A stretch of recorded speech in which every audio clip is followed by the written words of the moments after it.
This is your prophecy update. In Revelation 9, verse 13 through 16, it describes World War III like this. And the sixth angel sounded, and I heard a voice from the four horns of the golden altar, which is before God, saying to the sixth angel, which had the trumpet, Loose the four angels which are bound in the great river Euphrates. And the four angels were loosed, which were prepared for an hour a day, a month and a year, for to slay the third part of men. And the number of the horsemen were 200,000, and I heard the number of them.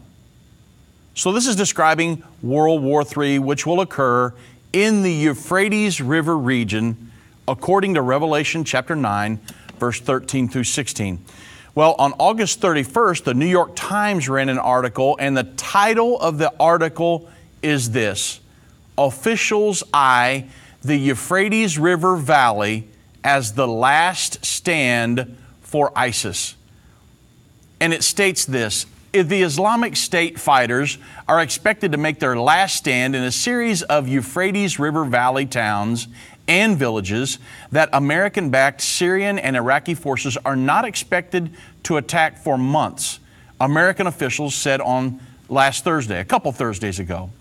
The final stand of ISIS will be in the middle Euphrates River Valley. Lieutenant Stephen J. Townsend said he's the top commander of the American-led task force that is battling the militants in Iraq and Syria, and he told reporters this as he wound up his one-year assignment in Baghdad.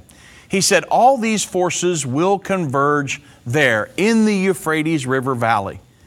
A year and a half ago, the Pentagon had a simple way to describe the American strategy to collapse the Islamic State's caliphate. The group's military, economic, and political power centers were based in Raqqa, Syria, and Mosul, Iraq, both of which needed to be taken back. That's why our campaign plans map has got big arrows pointing at both Mosul and Raqqa. Ashton B. Carter stated this, who served as the President Barack Obama's Secretary of Defense, told reporters during a visit to Fort Campbell, Kentucky in January of 2016. They knew exactly what they were trying to do all the way back then. But the Islamic State, also known as ISIS or ISIL, appeared to have anticipated the loss of both of those cities.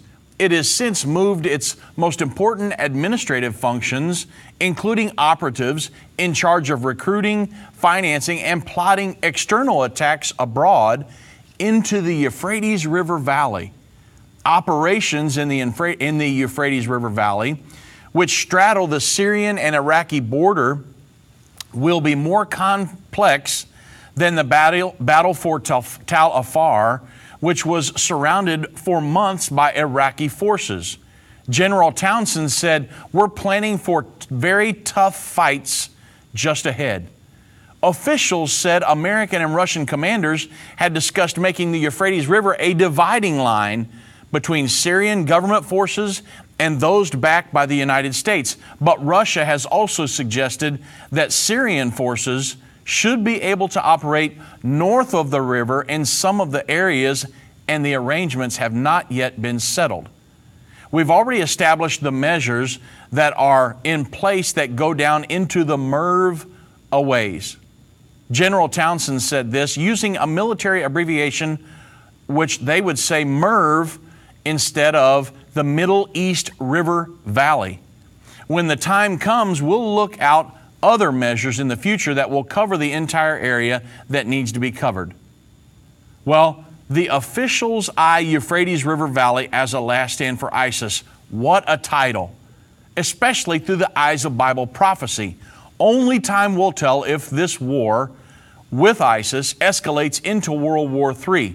But it is one of the next events to occur on God's prophetic timeline right there in the Euphrates River Valley.